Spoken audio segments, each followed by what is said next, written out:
एक मोठी बातमी येते। नीटचा पेपर काढणाऱ्यांनी 5 लाख रुपयांना नीटचा पेपर फोडल्याचं समोर येतंय। शिवराज मोटेगावकरनं केमिस्ट्रीच्या प्रश्नांसाठी 5 लाख रुपये दिल्याचं आता उघड झालंय। सीबीआयच्या तपासात ही मोठी माहिती समोर येते।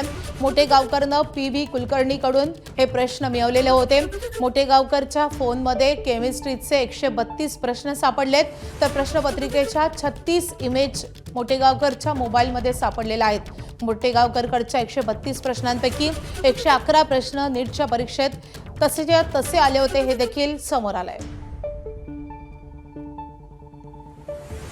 सोमेश कोलगे आपले प्रतिनिधी आपल्या सोबत आहेत। सोमेश, शिवराज मोटेगावकरच्या तपासामध्ये नेमक्या कुठल्या नवीन गोष्टी समोर येत आहेत?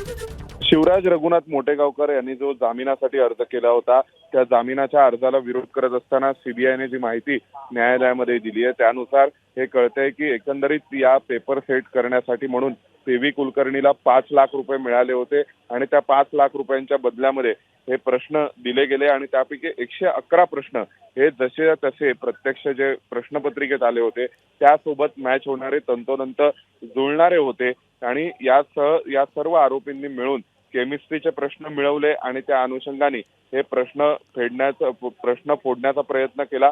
आणि या सगळ्यामध्ये आणखीन एक नवा अँगल असा आहे की शिवराज मोटेगावकर यांचा मुलगा हा पीव्ही कुलकर्णी यांच्या कोचिंग सेंटरमध्ये जात होता आणि त्या कोचिंग सेंटर मधून त्याने हे पीव्ही कुलकर्णीकडून प्रश्न मिळवले होते आणि सीबीआयने या सगळ्यामध्ये एकूण आतापर्यंत 36 वेगवेगळ्या स्वरूपाचे फोटो आतापर्यंत सीबीआयने हस्तगत केले आहेत आणि यामध्ये हस्तलिखित अशा स्वरूपाचे केमिस्ट्रीचे 132 प्रश्न होते, ज्यापैकी 111 प्रश्न हे नीट परीक्षेत आले होते। नक्कीच सोमेश, या संदर्भात महत्त्वाचे अपडेट जाणून घेतच राहू। सध्या धन्यवाद माहितीसाठी।